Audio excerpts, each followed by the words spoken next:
in today's gospel, we see Jesus trying to tell the disciple, to show the disciples that he has really risen.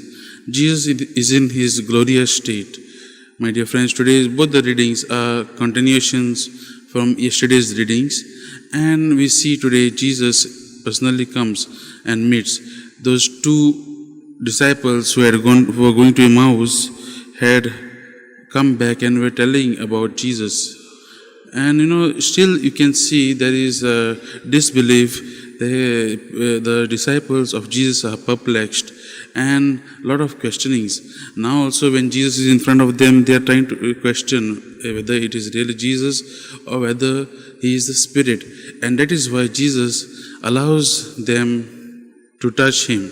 Jesus allows them. But still their hearts are not ready to accept